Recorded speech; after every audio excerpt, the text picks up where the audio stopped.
Guys आज की इस वीडियो का जो हमारा टॉपिक है वो है लूप्स इन जावा प्रोग्रामिंग लैंग्वेज। जी हाँ गाइज, आज की इस वीडियो में मैं आप लोगों को लूप्स के बारे में कंप्लीटली इन डिटेल थ्योरेटिकली समझाऊंगा।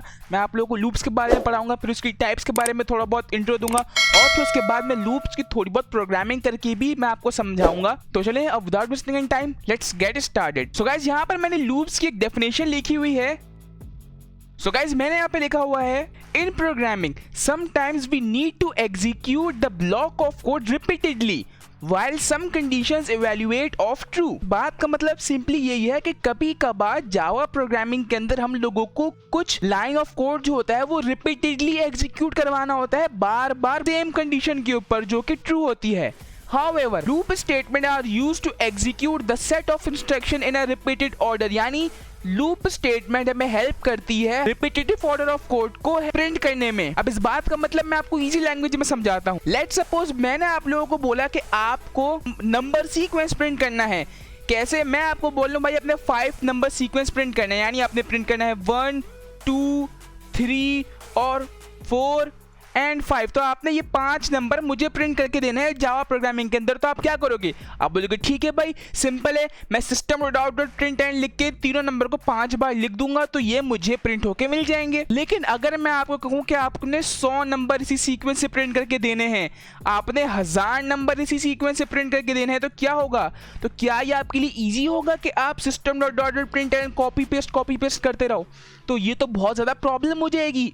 तो इसी प्रॉब्लम को हैंडल करने के लिए जब भी कुछ ऐसी स्टेटमेंट हमारे सामने आती है कि हमें लाइन ऑफ कोड बहुत बार रिपीटेडली प्रिंट हुआ चाहिए, तो उसके लिए जिस चीज़ को हम लोग यूज़ करते हैं वो है हमारे पास लूप्स। यानी अगर हमें कोई line of code bar bar repeatedly print करवाना है तो उसके लिए हम लोग यूज़ करते हैं लूप का। तो चलें गाइस, पहले जल्दी से उसको IntelliJ IDE में प्रोग्रामिंग करके समझते हैं, उसके बाद मैं आपको बताऊंगा लूप्स की टाइप्स के बारे में। सो ऑलरेडी गाइस मैं आ चुका हूं अपने IntelliJ IDE के अंदर और ये मुझे दे रहा है tip of the day. So close करते हैं जल्दी से। मैं अपनी एक न्यू जावा क्लास बनाता हूं, SRC पे राइट क्लिक करके न्यू जावा क्लास, और जावा क्लास का नाम मैं रखूंगा लूप्स अंडरस्कोर इन अंडरस्कोर जावा।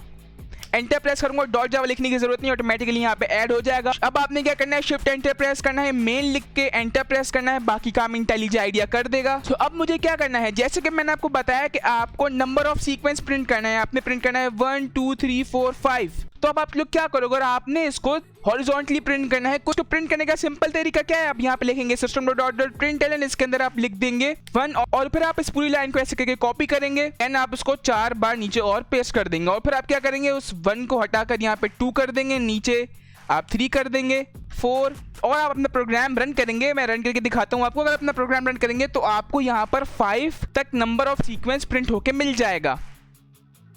ये देखें, ये मुझे यहाँ पर प्रिंट होके मिल रहा है। लेकिन अब अगर मैं आपसे कहूँ कि यार आप 5 नहीं, आपने 100 नंबर्स की सीक्वेंस मुझे प्रिंट कर देना है, तो आप क्या करोगे? अब कुछ लोग तो सोचेंगे चलो 100 बार इसको कॉपी पेस्ट करते रहते हैं, लेकिन मैं आपसे बोलूँ अगर आपने 1000 बार ऐसे प्रिंट करना है तो उसके लिए हम लोग यूज करते हैं लूप का। लूप हमारी जावा प्रोग्रामिंग के अंदर बहुत अहम किरदार अदा करता है। इट्स वेरी इंपॉर्टेंट टॉपिक, लेकिन इतना मुश्किल भी नहीं है, बहुत आसान है। मैं आप लोगों को समझाता हूँ। तो जैसे मैंने आपको भी बताया कि जब भाई हम लोगों को बहुत ज्यादा लाइन ऑफ कोड प्रिंट करना होता है रिपीटेडली, तो उससे बचने के लिए जिस चीज को हम लोग यूज करते हैं वो होता है हमारे पास लूप। अब इस लूप को कैसे प्रिंट करते हैं, तो चलें गाइस अब दोबारा चलते हैं IntelliJ IDEA में, वहां पे मैं आपको लूप्स की टाइप्स के बारे में बताता हूँ। फिर मैं दोबारा आपको IntelliJ IDEA में आके समझाता हूँ कि कैसे हम लोग लूप का यूज करते हुए लाइन ऑफ कोड प्रिंट करते हैं। सो गाइस मैं वापस आ चुका हूँ अपनी स्लाइड के अंदर। अब हम लोग बात करते हैं टाइप्स ऑफ लूप्स के बारे में। Types of loops guys, Java programming में हमारे पास 3 तरह की लूप्स होते हैं, for loop, while loop and do while loop। तो मैंने यहाँ पर थोड़ी बहुत डिस्क्रिप्शन लिखी हुई है। In Java we have 3 types of loop that execute similarly. यानी जावा प्रोग्रामिंग में जो हमारे पास 3 लूप हैं, ये दोनों बिल्कुल सिमिलर होते हैं, ये तीनों एक ही मकसद के लिए बने होते हैं। However, हालांकि there are difference in their syntax and condition checking time. यानी जो इनके बीच में डिफरेंस होता है वो होता है इनकी कंडीशंस का और इनकी स्टेटमेंट का। और लेकिन इन तीनों का काम तो एक ही होता है कि रिपीटेडली कोड को लिखना। हमारे पास होता है for loop, while loop and do while loop। तो चलें गाइस अब दोबारा चलते हैं IntelliJ IDEA में, वहां पे मैं आपको प्रोग्रामिंग करके जरा थोड़ा बहुत लूप का टच देता हूं कि लूप हम लोग कहते किसे हैं। So already guys I am back in IntelliJ IDEA। अब मैं आपको बताता हूं वो शॉर्ट ट्रिक क्या होती है जिसकी मदद से हम लोग बहुत ज्यादा लाइन ऑफ कोड लिखने से बच सकते हैं। तो मैं आप लोगों को समझाता हूं while loop के जरिए। तो उसके लिए हमें यहाँ पर एक वेरिएबल सपोज करना पड़ेगा। मैं आपको लिखता हूँ let's suppose int i is equal to 1। Enter press करता हूँ। अब मैं लगाता हूँ यहाँ पर वाइल लूप। वाइल लूप के अंदर मैं देता हूँ यहाँ पर अपनी कंडीशन, और वो कंडीशन ये है जब तक आई की value less than equal to 100 ना हो जाए तब तक क्या करो, तब तक साउट कर दो मुझे आई। अब एंटर प्रेस करके हम लोग यहाँ पे लगाएंगे आई प्लस प्लस। अब ये आई प्लस प्लस का यहाँ क्या काम है, इन सबके बारे में मैं आपको समझाता हूँ। सबसे पहले क्या किया, सबसे पहले हमने एक इंटीजर वेरिएबल सपोज किया आई, जिसको हमने वैल्यू दे दी 1, और फिर हमने लगाया वाइल लूप। और वाइल लूप को बोला हमने कि भाई जब तक हमारे आई की जो वैल्यू है वो बराबर नहीं हो जाती 100 तक, तब तक मुझे प्रिंट करके दो आई की वैल्यू, और उसके बाद आई प्लस प्लस। अब क्या होगा इस प्रोग्राम के अंदर, अब मेरा कंपाइलर आएगा प्रोग्राम के अंदर, वो देखेगा भाई कि इंट की वैल्यू क्या है, वो देखेगा इंट की वैल्यू तो भाई 1 है, और फिर आएगा वो लूप के अंदर, वो लूप चेक करेगा। लूप में कह रहा है कि भाई जब तक आई की value greater than equal to 100 की नहीं होती आई की वैल्यू प्रिंट करते जाओ। तो कंपाइलर आएगा, देखेगा पहले आई की वैल्यू 1 है तो चेक करेगा क्या आई की वैल्यू जो 1 है वो बराबर है 100 के, तो वो बराबर नहीं है तो वो ये प्रिंट करके दे देगा। उसके बाद नीचे आएगा और आई प्लस प्लस। आई प्लस प्लस का मतलब हमारे पास अदर लैंग्वेज में होता है आई प्लस 1, यानी आई में एक ऐड कर दो।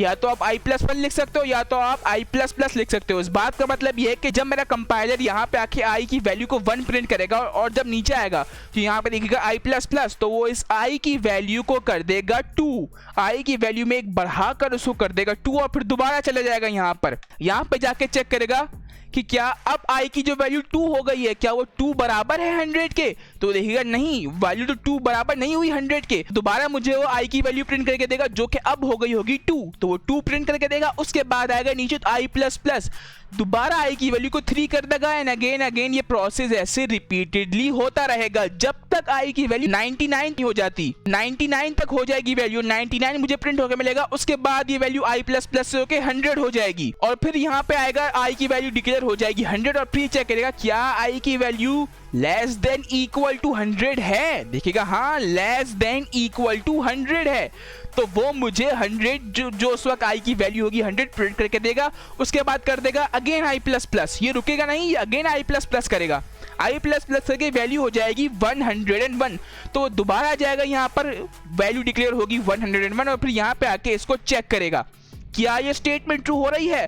तो अब ये स्टेटमेंट ट्रू नहीं होगी क्योंकि 101 जो आई की वैल्यू यहाँ पर है वो लेस देन इक्वल टू नहीं है 100 से, तो वो क्या करेगा, वो सीधा लूप से बाहर आ जाएगा, वो उस लाइन को प्रिंट नहीं करके देगा क्योंकि ये स्टेटमेंट अब फॉल्स हो गई। तो ये क्या करेगा, ये इस लूप से बाहर आ जाएगा और मेरा प्रोग्राम एंड कर देगा। इस बात का मतलब ये है जब तक ये स्टेटमेंट ट्रू होती रहेगी वो मुझे प्रिंट करके देता रहेगा, आई की वैल्यू बढ़ाता रहेगा, और जब कंडीशन फॉल्स हो जाएगी तो सिंपली मेरे लूप से बाहर आ जाएगा। आई होप आपको समझ में आया होगा, अगर नहीं समझ में आया तो इस वीडियो को रिवाइंड करके देख लें, एंड आई होप आपको समझ में आ जाएगा। तो चलें अब मैं आपको अपना प्रोग्राम रन करके दिखाता हूं। सो ये देखिए गाइस क्या हुआ, मेरे प्रोग्राम ने मुझे 100 तक वैल्यू प्रिंट करके दे दी।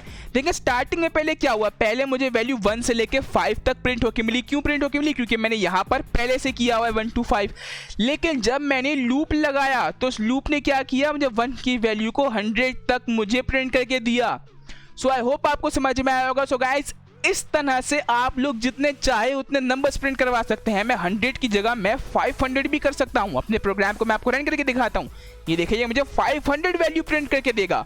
ये देखें ये प्रिंट करके दे रहा है मुझे 500 number. So I hope guys आपको समझ में आया होगा। गाइस यही मकसद होता है हमारे पास लूप का, कि लूप हमें बहुत ज्यादा लाइन ऑफ कोड लिखने से बचाता है। तो इसलिए गाइस लूप हमारे पास बहुत इंपॉर्टेंट है। अपने आने वाली वीडियोस में मैं आप लोगों को लूप्स के बारे में और इन डिटेल प्रोग्रामिंग करके समझाऊंगा। मैं आपको लूप्स की टाइप्स के बारे में, for loop, while loop, do while loop, इन सब की स्टेटमेंट के बारे में। अभी तो मैंने आपको बस फिलहाल एक लूप का टच देने के लिए, थोड़ा बहुत इंट्रो देने के लिए मैंने आपको समझाया। अगली वीडियो तो मेरी बहुत अमेजिंग होने वाली है। उस वीडियो के अंदर मैं आप लोगों को टोटली प्रोग्रामिंग करके for loop, while loop, do while loop के बारे में बताऊंगा, इनके सिंटैक्स के बारे में बताऊंगा, इनके ऊपर कब कब कंडीशंस इंप्लीमेंट होती हैं, डिक्रीमेंट होती हैं, सब के बारे में आपको नेक्स्ट वीडियो के अंदर बताऊंगा। तो आपने नेक्स्ट वीडियो मिस नहीं करनी, बहुत इंपॉर्टेंट होने वाली है। सो चलें गाइस अभी तक के लिए बस इतना ही। आई होप आपको थोड़ा बहुत लूप के बारे में पता चला होगा कि लूप हम लोग किसे कहते हैं, उसकी कितनी टाइप्स होती हैं और कैसे हम लोग उसको प्रिंट करते हैं। आपको समझ में आया हो, अगर आया हो तो इस वीडियो को लाइक लाजमी कीजिएगा। लेटर ऑन ऐसे जावा प्रोग्रामिंग से रिलेटेड वीडियो से अपडेटेड रहने के लिए मेरे चैनल को सब्सक्राइब करके बेल नोटिफिकेशन को ऑल पे कर लें, ताकि मैं जब भी कोई न्यू वीडियो अपलोड करूँ तो उसका लिंक आपके पास सबसे पहले पहुंचे। और गाइज अगर आपको नहीं पता कि ये पूरा जावा कोर्स है जिसके अंदर मैं जावा प्रोग्रामिंग को स्टार्टिंग से लेकर एंड तक बिल्कुल सीक्वेंस वाइज पढ़ा रहा हूँ, तो जी हाँ गाइज इस कोर्स की मैंने एक प्लेलिस्ट बनाई है। तो ये है वो प्लेलिस्ट। इस प्लेलिस्ट के अंदर मैं जावा प्रोग्रामिंग को स्टार्टिंग से लेकर एंड तक सीक्वेंस वाइज पढ़ा रहा हूँ और हम लोग इस कोर्स के अंदर बहुत ज्यादा आगे पहुंच चुके हैं और ये वीडियो भी इसी प्लेलिस्ट का हिस्सा है। और गाइज अगर आप जावा प्रोग्रामिंग को पढ़ना चाहते हैं स्टार्टिंग से लेकर एंड तक सीक्वेंस वाइज बिल्कुल इजी टू वे में, तो आप इस प्लेलिस्ट को एक्सेस कर लें, यहाँ क्लिक करके इस प्लेलिस्ट को अपने पास सेव कर लें। सो चले गाइज अभी तक के लिए बस इतना ही, मैं मिलता हूँ आपसे अगली वीडियो में, तब तक के लिए थैंक्स फॉर वॉचिंग।